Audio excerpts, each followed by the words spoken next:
नमस्कार. मी राजेंद्र श्रीकृष्ण भट. बदलापूर जवळील बेंगशीळ गावामध्ये गेल्या 35 वर्षापूर्वी 1990ला आम्ही एक प्रकल्प सुरू केला. प्रकल्पाचं नाव आहे निसर्ग मित्र शाश्वत सेंद्रिय शेती व पर्यावरण अभ्यास केंद्र. हे करण्याचा उद्देश हा होता किंवा आहे अजूनही, जल, जंगल आणि जमीन याची समृद्धी जी आहे ती समृद्धी विकसित व्हावी आणि त्या समृद्धीमध्ये आपलं शाश्वत जीवन आनंदाने निरोगी जगावं आणि त्यासोबत परिसंस्थेमध्ये राहणाऱ्या सर्व सजीवांचं पोषण होईल अशा अन्नसाखळ्या तयार व्हाव्या या दृष्टिकोनातून आपण बेंगशीळ गावात सुरुवात केली. आत्ताच्या भाषेमध्ये त्याला म्हणतात soil conservation, rain water harvesting, biodiversity, food forest, permaculture असे सगळ्याची नावं जरी वेगळी वेगळी असली तरी उद्देश एकच असतो, निसर्गाच्या रचना तयार करणे किंवा तयार होत असतील त्याची समृद्धी वाढवणे. मग ह्याच्यासोबत आपण त्याच्यात राहिल्यानंतर जसं सर्व सजीवांचं पोषण होण्याची व्यवस्था तिथे आहे, त्या व्यवस्थेमध्ये आपलं पोषण म्हणजे आपलं जेवणाचं ताट सगळं झालं पाहिजे. मुख्यतः आज आपण विकासाच्या दृष्टिकोनातनं जे काही कामं करतोय तो विकास झालाय, खूप छान झालाय आणि खूप छान होणार पण आहे, पण त्याची प्रचंड किंमत आपल्याला द्यायला लागते किंवा द्यायला लागणार आहे. अजून आत्ताच्या स्थितीमध्ये गेल्या 70 वर्षामध्ये आज आपण एकमेकांशी कम्युनिकेशन मध्ये आरामात बोलतोय. त्याच्या टॉवरमुळे बदमाशीला त्रास होतोय का? माझ्या रस्त्यांमध्ये डोंगर संपतायत का? नद्यांचे प्रवाह बदलतात का?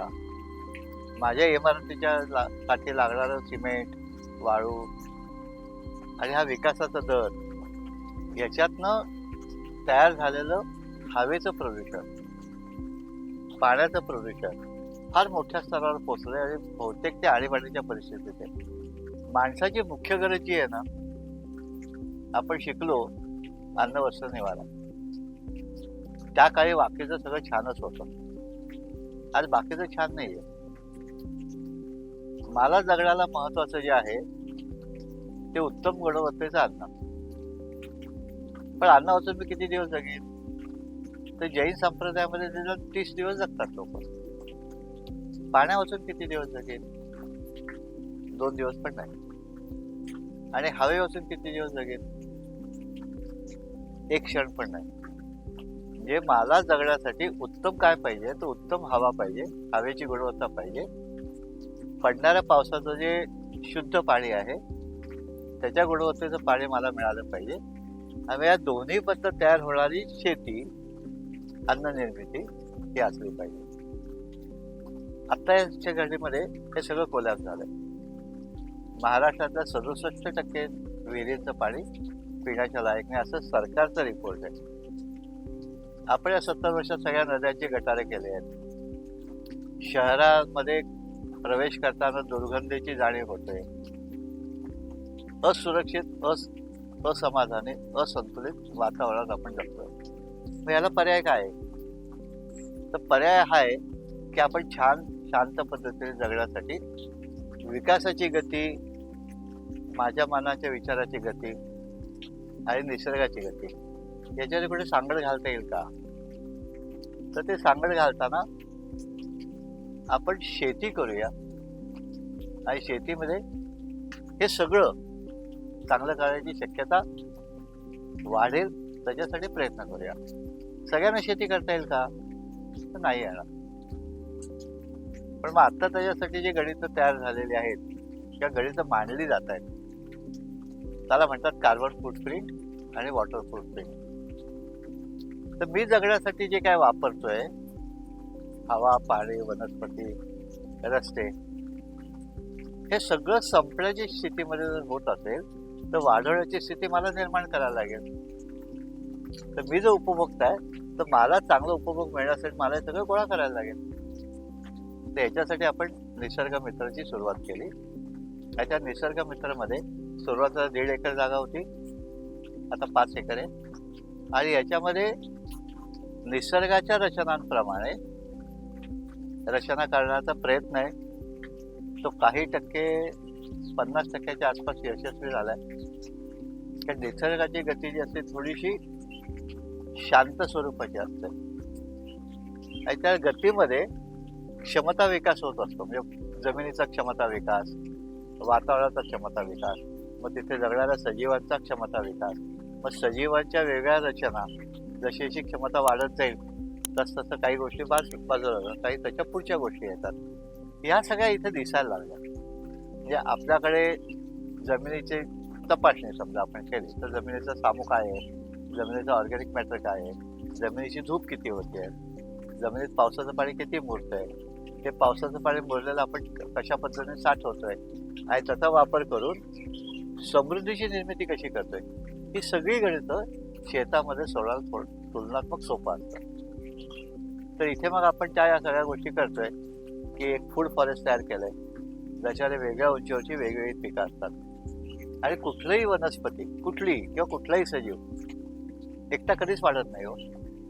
त्याला कोणतरी सोबती असतो, त्याला मदत करणारा असतो, त्याच्यावर हल्ला करणारा असतो, त्याच्यावर जगणारा असतो.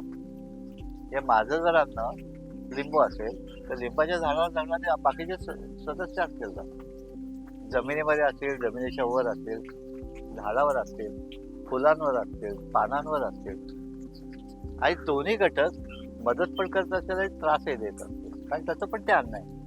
तर ह्या अन्नाची साखळी जी काय आहे ती शोधून काढून त्याला खाणार कोण आहे, त्याला आपण शाळेमध्ये शिकलोय की अन्न साखळ्या, त्या साखळ्या करायचा इथे प्रयत्न आहे. आणि हे लक्षात आलं त्या काळामध्ये आणि आताही की आपण ज्या भौगोलिक परिस्थितीत राहतो त्या परिस्थितीप्रमाणेच त्या सगळ्या गोष्टी होतात.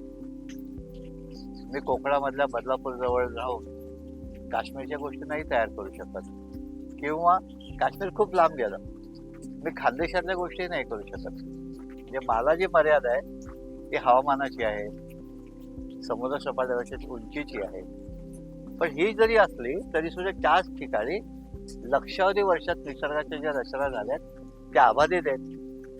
त्या माणसाच्या कर्मामुळे मोडकळीत आलेल्या आहेत. त्या मोडकळीला परत जोडूया आपण आणि छान जगूया आणि जगू देऊया, असा प्रयत्न आपला आहे.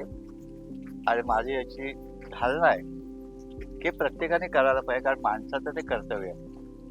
मी जर शाळेमध्ये प्रार्थना म्हटली असेल सुजलाम सुफलाम मलय शीतलाम, तर ते करण्याची जबाबदारी पहिली माझी आहे.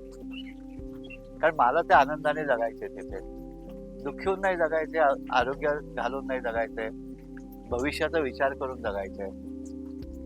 आपली परंपरा आजोबाने लावल्याने नातवाने खाल्ल्या, तर मला माझ्या नातवासाठी, नातू म्हणजे माणूसच आहे असं नाही, माझ्याकडचं कुत्रा पण असेल, गाय पण असेल आणि शेतातलं गाठोळी असेल, ह्यांना छान पद्धतीने जगण्यासाठी एक कम्फर्ट झोन आजच्या भाषेत आपल्याला करायला लागेल. तो करण्याचा प्रयत्न निसर्ग मित्रमध्ये आहे. आणि निसर्ग मित्र ही एक संकल्पना आहे, करण्याच्या वेगळ्या पद्धती आहेत आणि त्या पद्धती प्रदेशानुसार बदलतात. पण उद्दिष्ट सगळ्यांचं एक असलं पाहिजे की सुजलाम सुफलाम भारत देश. मी संघ विचाराचा आहे, आमच्या घरातले सगळे संघ विचाराचे आहेत आणि संघस्थानावरती आम्ही प्रार्थना म्हणायचो, आजही म्हणली जाते, परमवयी भवत नाही तुम्ही तत्व राष्ट्र. तर माझं राष्ट्र म्हणून मी जर म्हणत असेल माझं, तर माझं राष्ट्र चांगलं करणं ही जबाबदारी माझी. ही जबाबदारी पार पाडणं, त्याच्या क्षमता विकसित करणं हे आपल्याला सहज शक्य आहे. आपण आता स्वतःच गुंततोय, जातोय निसर्गामध्ये, पण निसर्गाची सांभाळ करण्याची जबाबदारी माणसाची आहे हे मी विसरतोय. आपण पैशाच्या मागे खूप धावतोय आणि असं वाटतंय की पैसा आल्यानंतर आपल्याला सगळं विकत घेता येईल. असं नाही घेता येत. कोविडमध्ये ते कळलं की असं नाही करता येत. विनियोग, श्रमाचा, अर्थार्जनाचा, निसर्गाचा संतुलन सांभाळत इकॉलॉजी आणि इकॉनॉमी याचा बॅलन्स आपल्याला करायचा आहे आणि तो करण्याचा प्रयत्न निसर्ग मित्रमध्ये आहे. धन्यवाद.